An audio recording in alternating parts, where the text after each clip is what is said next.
Bachupally police station పరిధిలో SR junior కళాశాలలో అనుమానాస్పద స్థితిలో మృతి చెందిన పూజిత బంధువులు ఆందోళన కొనసాగిస్తున్నారు. ప్రస్తుతం కాలేజీ ముందు దాదాపు ఉదయం నుంచి తమ కూతురు మృతికి కారణం చెప్పాలంటూ వాళ్ళు ఆందోళన చేస్తున్నారు. ఖచ్చితంగా యాజమాన్యం దీనిపైన క్లారిటీ ఇవ్వాలి. యాజమాన్యమే తమ కూతురు మృతికి కారణం అంటూ శోక సంద్రంతో విలపిస్తున్న పరిస్థితి మనకు కనిపిస్తుంది. హృదయ విదారక దృశ్యాలు.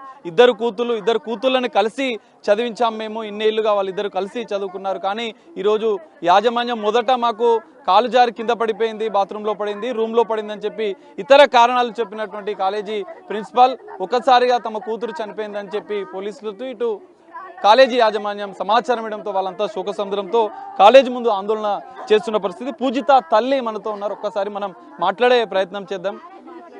అమ్మ, బాధాకరం ఇది, మేము కూడా బాధ వ్యక్తం చేస్తున్నాం. కానీ అసలు ఏం జరిగిందన్న విషయం తెలుసుకోవడం. ఏం జరిగిందో కాలేజ్ వాళ్ళు ఏం చెప్పట్లేదు సార్, ఒక్కొక్కలాగా చెప్తున్నారు. మేము ఇందాక రాగానే పోయి వాళ్ళ ఫ్రెండ్స్ని ఎంక్వైరీ చేసినాం. వాళ్ళ ఫ్రెండ్స్ని ఎంక్వైరీ చేసి అమ్మాయి ఉండే రూమ్ చూసినాం. అమ్మాయి ఉండే రూమ్ ఇదివరకు ఉండే రూమ్ కాదు. ఇదివరకు మా పెద్ద పాప కూడా ఇక్కడే చదువుకుంది 2 సంవత్సరాల్లో. ఆమెది అయిపోయింది, ఆమెది బీటెక్ చేస్తుంది. ఏమి ఇప్పుడు ఇంజనీరింగ్ సెకండ్ ఇయర్. ఈమె కొంచెం చిన్నప్పటి నుంచి టాయిలెట్ పోసే అలవాటు ఉంది. అంతకుముందు మా పెద్ద పాప ఉంటుంటే ఇద్దరు కలిసి ఉండేవాళ్ళు. ఒకరోజు ఫోన్ చేశారు, మీ పాప టాయిలెట్ పోస్తుందని పక్కన ఉన్న వాళ్ళు కంప్లైంట్ చేస్తున్నారు, బెడ్ చేంజ్ చేస్తున్నాం అన్నారు. అంతేగాని రూమ్ మారుస్తున్నాం అని మాకు చెప్పాల. దేశపోయి నా బిడ్డ నా మూల పడేసి భూత బంగ్లా ఉన్నట్టుంది. మరి ఏసి సంవత్సరం అవుతుందంట. మరి నా బిడ్డ భయంతో సూసైడ్ చేసుకునేది అయితే ఈ సంవత్సరం మంచి చేసుకోవచ్చు కదా. అవన్నీ లేకుండా పొద్దున్న 9:30కు ఫోన్ చేసి మీ పాప బాత్రూంలో జారిపడ్డదని చెప్పింది. బాత్రూంలో జారిపడ్డదని చెప్పిన కాసేట్కే మమతాకి దేశపోయినాము, మమతా వల్ల కాదంటే గాంధీకి దేశపోతున్నా అన్నది. ఎక్కడ బోరబండ, ఎక్కడ గాంధీ, బోరబండ నుంచి గాంధీ హాస్పిటల్ పోతే మళ్ళీ బాచుపల్లి పోలీసులు ఫోన్ చేసి ఇక్కడికి వచ్చి సంతకం పెట్టి మీ పాప బాడీని తీసుకుపోడంటే మళ్ళీ పోలీస్ స్టేషన్కి పోతే పోలీస్ స్టేషన్ నుంచి మళ్ళీ ఇక్కడికి వస్తే ఇంతవరకు నా బిడ్డ ముఖమే చూసుకోలేదు. మేము ఏం చెప్పిందంటే తలా ఒక కథ పడుతున్నారు. ఆ రూమ్ పోయి చూసి వచ్చినాం. ఆ సెక్యూరిటీని వాళ్ళందరిని అడిగితే మంచం ఇట్లున్న మంచం ఇట్లా వేసుకుంది, దాని మీద పరుపులు వేసుకుంది, బకెట్ వేసుకుని ఊరేసుకుంది అన్నారు. మేము పోయి చూస్తే మంచం లాగే ఉంది. ఆడ బకెట్ లేదు, పరుపు లేదు, ఏమీ లేదు. ఆ గుడ్డ ఎందుకు ఎప్పదీసిర్రంటే మా మేడం ఎప్పదీయమన్నదని ఇప్పుడు అడగంగా ఈడంటుండు, నువ్వు పిల్లని హాస్పిటల్ తీసుకుపోయినాక ఎట్నే ఉంచాలా, ఎందుకు తీసినావు నువ్వు, నీకు అంత అవసరమే ఉంది, నువ్వు ఇవన్నీ సదిరి నువ్వు మాకన్నా ముందు పోలీస్ స్టేషన్లో కూర్చోవాల్సిన అవసరమే ఉంది. మేము వచ్చేటప్పటికే గుంపులు పోలీసులు ఉన్నారు. ఇంతవరకు మాకు ఏ న్యాయం తేలేదు. నా బిడ్డనే చూడలేదు నేను. నా బిడ్డని ఎట్లిచ్చిన వాళ్ళు ముక్కలు కోసిస్తున్నట్టు నాకు నా బిడ్డని. ఇప్పుడు నేను ఎట్లా తీసుకోవాలి నా బిడ్డని? నేను కన్నది వీళ్ళకి ముక్కలు కోసుకోవడానిక? నేను కన్నది వీళ్ళ కోసమా?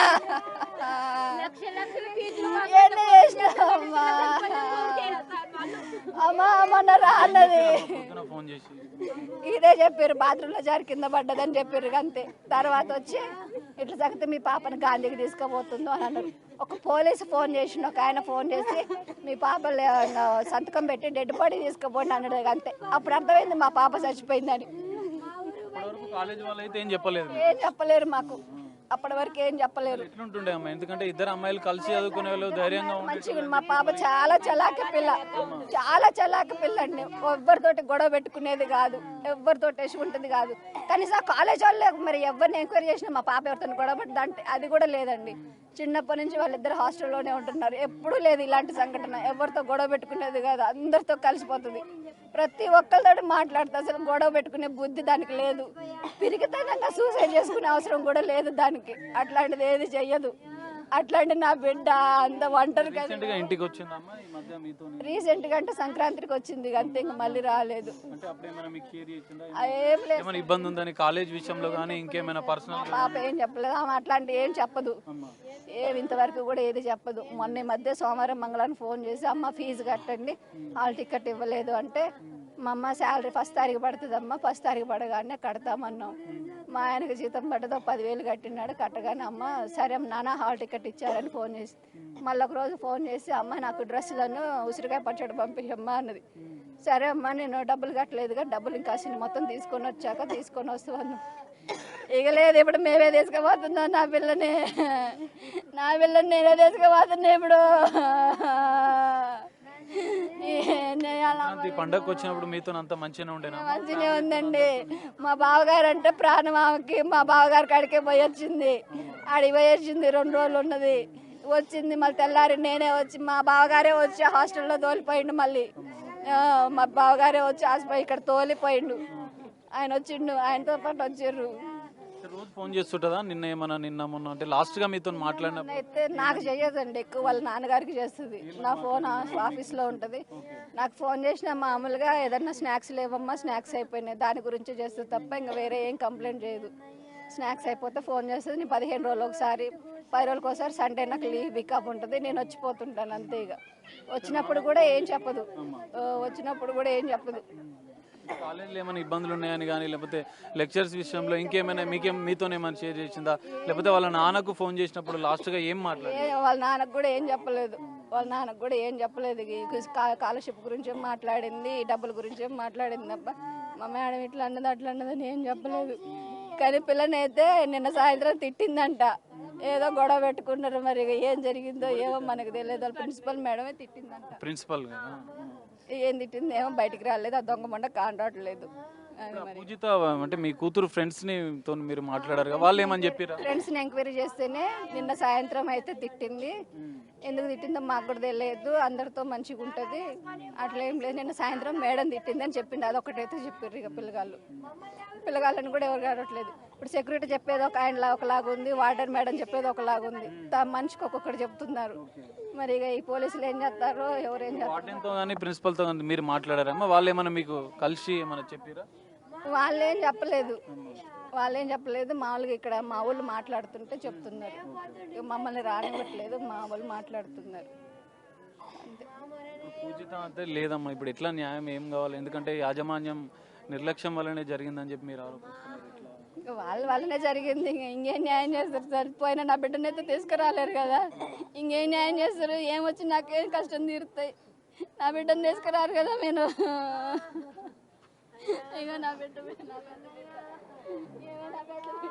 ఇది పరిస్థితి, వాళ్ళు రోధిస్తున్న పరిస్థితి. తమ ఇద్దరు కూతులను ఎంతో ఉన్నత విద్యావంతులను చేయాలని అనుకున్నాం, కానీ ఇట యాజమాన్యం నిర్లక్ష్యంతో ఇటు ఆత్మహత్య చేసుకుందని చెప్పి వాళ్ళు చెప్తున్నారు. కానీ తన కూతురు ఆత్మహత్య చేసుకునేంత పిరికిది కాదు అని చెప్పి ఆ కుటుంబ సభ్యులు చెప్తున్న పరిస్థితి కనిపిస్తుంది. వారి బంధువులు కూడా ఉన్నారు, ఒకసారి మాట్లాడదాం. అసలు ఏం జరిగిందమ్మా పొద్దున? మీకు ఎప్పుడు చెప్పారు?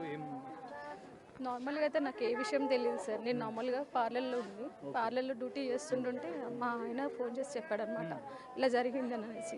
నేను మా పాప దగ్గరికి స్కూల్కి వెళ్ళి మా పాపని పికప్ చేసుకొని వచ్చాను. నేను వచ్చేసరికి లంచ్ టైం అయింది. అప్పటికే వీళ్ళంతా పోలీస్ అంతా బందోబస్తు అంతా చేస్తున్నారు. ఇక్కడికి వచ్చేటప్పటికి మా వదిన కూడా లోపలే ఉందన్నారు. ఇంకా అసలు ఇంతవరకు కూడా ప్రిన్సిపల్ వచ్చిన వరకు కూడా మేమంతా కామ్గానే ఉన్నాము. ప్రిన్సిపల్ రావాలని మేము ధర్నా చేసాము, కానీ అది కూడా మేము చాలా పీస్ఫుల్ సైలెంట్గానే ఉన్నాము. ఎందుకంటే కాలేజ్ రన్ అవుతున్న విషయం మాకు తెలియదు. ఇక్కడ పోలీస్ వాళ్ళు అన్నారు కాలేజ్ రన్ అవ్వట్లేదు, బంద్ ఉందని చెప్పారు. మాకు ఆఫ్టర్ 6 నుంచి పేరెంట్స్ ఎవరైతే పికప్ చేసుకుంటున్నారో డేస్ కలర్స్, అప్పుడు తెలిసింది మాకు కాలేజ్ కూడా రన్ అవుతుందని. కానీ పోలీస్ ఎందుకు వాళ్ళకి అంత సపోర్ట్ చేస్తున్నారు విషయం కూడా మాకు తెలియదు. యాక్చువల్లీ ఏంటంటే ప్రిన్సిపల్ వచ్చినప్పుడు కూడా మేము ఒకటే కోరాము, ఎక్కడైతే మాకు అన్యాయం జరిగిందో అక్కడే మాకు ఆ రీజన్ అనేది క్లారిటీగా కావాలి. మార్నింగ్ నుంచి తను పోలీస్ సరౌండింగ్స్లోనే అక్కడనే ఆ ఎన్విరాన్మెంట్లో ప్రొటెక్షన్ తీసుకున్నాక మళ్ళీ ఇక్కడికి వచ్చినాక కూడా మేము అడుగుతున్న క్వశ్చన్స్కి ఆన్సర్ చేయకుండా ఏదో స్పీచ్ ఇచ్చి ఒక గెస్ట్ లాగా మేము ఏదో ఆమెను ఇన్వైట్ చేసినట్టు వచ్చేసి 4 మాటలు మాట్లాడేసి మళ్ళీ పోలీస్ కార్లో కూర్చుంది. సో మేము ఎప్పుడైతే పోలీస్ కార్కి మేమంతా సరౌండ్ చేసి మాకు న్యాయం జరగాలని అడిగినప్పటికీ మళ్ళీ ఇప్పుడు షీ టీము మళ్ళీ వాళ్ళందరినీ మాకు పోలీస్ వాళ్ళకి ప్రొటెక్షన్గా వీళ్ళ టీంని అంతా పోలీస్ వాళ్ళని ఇక్కడ తీసుకొచ్చినారు. ఇప్పుడు మా వదిన మా అన్నయ్య వాళ్ళు లోపలికి వెళ్ళినారు, ఏం మాట్లాడుతున్నారో తెలియదు. ఇప్పుడు చూసారు కదా ఆల్రెడీ మా వదిన మాట్లాడింది. మొదట రూమ్ లో ఖాళీ జారిందని చెప్పారు, లేకపోతే పడిపోయిందని చెప్పారు, తర్వాత సూసైడ్ అని చెప్పారు. అదొక డౌట్ సార్. మాకు కూడా కన్ఫ్యూజన్ అయింది కూడా అదే, మాకు ఏదాంటి క్లారిటీ లేదు. ఫోన్ చేసినప్పుడు ఏంటంటే నార్మల్గా వాష్రూమ్ లో కింద పడింది మీ అమ్మాయి, మీ పాపకి ఏమైనా ఇట్లా ప్రాబ్లం ఉందా, ఆస్తమా ప్రాబ్లం ఉందా, లేకపోతే ఏమైనా ఇట్లా ఫిట్స్ లాంటి ఏమైనా ప్రాబ్లమ్స్ ఉన్నాయని ఏదో వాయిస్ రికార్డ్స్ ఉన్నాయి మా బ్రదర్ దగ్గర. ఏదైతే ఈ ప్రిన్సిపల్ మాట్లాడారో అది మాత్రం వాయిస్ రికార్డ్స్ ఉన్నాయి తనవి. సో అవి పోలీస్ వాళ్ళకు కూడా వినిపించడం జరిగింది. అండ్ ప్లస్ ఇక్కడికి వచ్చినాక కూడా మేము ప్రిన్సిపల్ని కూడా అదే క్వశ్చన్స్ వేసాము. అప్పుడు కూడా ప్రిన్సిపల్ అదే కవర్ చేస్తుంది ఆ విషయమే, మాకు కూడా ఏం తెలీదు అనేసి అన్నట్టు మాట్లాడుతున్నారు. కానీ అసలు విషయం అనేది ఏది కూడా క్లారిటీ ఇవ్వట్లేదు. ఫస్ట్ వాష్రూమ్లో పడింది అన్నారు. సో తర్వాత మళ్ళీ సెకండ్ టైం ఏమో కాల్ చేసినప్పుడేమో మేము మమతా హాస్పిటల్కి తరలిస్తున్నాం బికాస్ ఆఫ్ ఇదేమంటే ట్రై చేస్తుంది, ఆ సూసైడ్ అటెంప్ట్కి ట్రై చేస్తుంటే మేము చూసి గురకలాగా వస్తుంది, సో మేము సేవ్ చేయడానికి అని చెప్పేసి మేము మమతా హాస్పిటల్కి తీసుకెళ్తున్నామని చెప్పేసి అన్నారు. యాక్చువల్లీ మా బ్రదర్ వాళ్ళు అయితే 35 minutes బోరబండి నుంచి ఇక్కడికి మేము ఒకవేళ మేము వెహికల్లో వచ్చిన 35 మినిట్స్లో రీచ్ అవుతాం. వాళ్ళు చెప్పిన టైంలో అయితే ట్రాఫిక్ కూడా ఉంటుంది, హెవీ ట్రాఫిక్. సో మా పేరెంట్స్కి వాళ్ళకి ఎవరికైతే వాళ్ళకి ఇన్ఫార్మ్ చేయకుండా వీళ్ళు ఇక్కడ బ్రాంచ్ వాళ్ళకి కూడా కాకుండా వేరే బ్రాంచ్ రిలేటెడ్ వాళ్ళని పిలిపించి ఇక్కడ వాళ్ళని ఎవరిని ప్రొటెక్ట్గా అమ్మాయిని పంపించకుండా హాస్పిటల్కి వేరే అన్నోన్ పర్సన్స్ వేరే బ్రాంచ్ నుంచి ఇక్కడ పిలిపించే బదులు అదే పేరెంట్స్కే పిలిపించచ్చు కదా. వాళ్ళు వస్తుండే కదా, అట్లీస్ట్ వాళ్ళ పిల్లల్ని వాళ్ళు సేవ్ చేసుకోగలుగుతుండే కదా. ఇప్పుడు వీళ్ళకి అంత ఇక్కడ పెట్టారంటే వాళ్ళ ఇళ్ళ తర్వాత ఇళ్ళనే కదా ఇక్కడ ప్రొటెక్టెడ్ ఉంటుందనే కదా. బట్ మీరు చూడండి ఈ కాంపౌండ్ మొత్తం మీరు అబ్జర్వ్ చేయండి. ఇక్కడ ఒక సీసీ క్యామ్ ఉంటుంది, అది వర్క్ అవుతుందో లేదో తెలియదు. ఓన్లీ రిసెప్షన్లో మాత్రమే వర్క్ అవుతుంది. ఒక మెస్లో కానీ ఒక కనీసం స్టూడెంట్స్ ఇన్ అండ్ అవుట్ కానీ ఏది లేదు. సీసీ క్యామ్ అనేది ఎక్కడ లేదు. సో ఏ ప్రొటెక్షన్ లేకుండా మేము అసలు ఇక్కడ ఉంచాము ఇంత బ్లైండ్గా అంటే మాకే అర్థం అవ్వట్లేదు. ఇప్పుడు మా పాపకి ఇలా జరిగిన తర్వాత మాకు ఇవన్నీ ఆలోచనలు వస్తున్నాయి. మా పాపలాగా వేరే పిల్లలు ఎవరు సఫర్ అవ్వద్దు, మేము అలా కూడా ఆలోచించాం. కానీ మా పాపకు కూడా డెడ్ బాడీకి కూడా ఇక్కడ వాల్యూ లేదని నాకు ఇప్పుడు తెలిసింది. చూపించలేదు, ఇప్పటివరకు చూపించలేదు. కనీసం ఆ పాపకి ఏమంటారు చనిపోయింది అని అన్నా కూడా కో స్టూడెంట్స్ ఎవరైతే ఉంటారో వాళ్ళు కూడా క్లాసెస్ పీస్ఫుల్గా రన్ చేయాలని వీళ్ళు ప్రయత్నిస్తున్నారు. చూడండి, దానికి హ్యాండ్స్ ఆఫ్ అండి. బికాస్ ఆఫ్ వీళ్ళు ఇక్కడ ఎంత డెడికేటెడ్గా టీచ్ చేస్తున్నారు అనే దానికి హ్యాండ్స్ ఆఫ్ చేయొచ్చు. బాధ్యత లేకుండా ఇంత నెగ్లిజెన్స్గా తను కూడా ప్రిన్సిపల్ ఫేస్లో కూడా ఎటువంటి ఏమంటే టెన్షన్ కానీ టెన్స్ ఫీలింగ్ కానీ ఏదీ లేదు. చాలా పీస్ఫుల్గా మాట్లాడుతుంది. అసలు నాకేం తెలియదు, మీ వాళ్ళు చనిపోతే మేమేం చేస్తామన్నట్టుగా చాలా లైట్గా తీసుకుని మాట్లాడుతుంది. మాకు తను మాట్లాడిన వే ఆఫ్ విధానం కూడా నచ్చలేదు. సో అందుకని మాకు ఇక్కడే న్యాయం జరగాలి. మేము బాడీని చూడకపోయినా మాకు ప్రాబ్లం లేదు. బికాస్ ఆఫ్ ఇక్కడ జరిగింది ఏంటి, కాలు జారి పడింది అన్నారు, ఇది వాష్రూమ్లో పడిందా అంటే అది క్లారిటీ లేదు. తర్వాత మళ్ళీ మీరు హాస్పిటల్ తరలిస్తున్నాం అన్నారు, సూసైడ్ అటెంప్ట్ అన్నారు. మళ్ళీ సూసైడ్ లెటర్ దొరికింది, చున్నీ దొరికింది, అన్ని దొరికాయి అని అన్నారు. మళ్ళీ ఇక్కడికి వెళ్ళి రూమ్లో చూస్తే అసలు 3rd ఫ్లోర్ వరకే కంప్లీట్ అయింది, 4th ఫ్లోర్లో ఏది లేదు. కానీ 4th ఫ్లోర్లో కార్నర్ బిట్లో ఉంది. అక్కడికి వెళ్ళి మా వాళ్ళు ఎవరైతే వీడియో తీసుకున్నారు, క్లిప్స్ తీసుకున్నారు, అన్ని తీసుకున్నారు. కానీ అక్కడ సూసైడ్ అటెంప్ట్ చేసినట్టు ఎటువంటి ఎన్విరాన్మెంట్ ఎక్కడ కనిపించట్లేదు అక్కడ. సో ఏం జరిగింది అనేది మాకు ఒక మిస్టరీ లాగా ఇక్కడ మిగిలిపోయింది. సో మేము దానికోసం ఫైట్ చేస్తున్నాము. ఇక్కడ ఇప్పుడు వీళ్ళతో ఫైట్ చేయడం వల్ల మా పాప మాకు తిరిగి వస్తుంది అని అనేది మాకు లేదు. బట్ ఏంటంటే వీళ్ళు ఇంత నెగ్లిజెన్స్గా ఎలా ఉంటున్నారు. ఒక educator girls junior college run చేస్తున్నారు. కాలేజ్ ఇంత కాంప్లెక్స్ రన్ చేస్తున్నప్పుడు మీరు ఎటువంటి ప్రొటెక్షన్ లేకుండా వేరే అమ్మాయిలకు మీరు ఎలా ప్రొటెక్ట్ చేస్తారు? చేయలేరు. అట్లీస్ట్ ఒక పాపకి ఇలా చేయలేదు. మేము సరౌండింగ్స్లో మొత్తం సెర్చ్ చేస్తే ఇది ఇంతకుముందు కూడా జరిగిందన్న విషయం మాకు వెల్లడైంది. కానీ అది ఎంతవరకు నిజం అనేది మేము వీళ్ళ మీద అపోహ వరకే, కానీ క్లారిటీ లేదు. మా పాప విషయమే క్లారిటీ లేదు. మేము ఇంకా వేరే వాళ్ళ గురించి ఆలోచించి ఇప్పుడు అంత అది లేదు కదా సార్, టైం కూడా లేదు మాకు. మేము మా బాధలో మేము ఉన్నాం. ఇంకా మెయిన్ థింగ్ ఏంటంటే ఇక్కడ మాకు తెలిసింది ఏంటంటే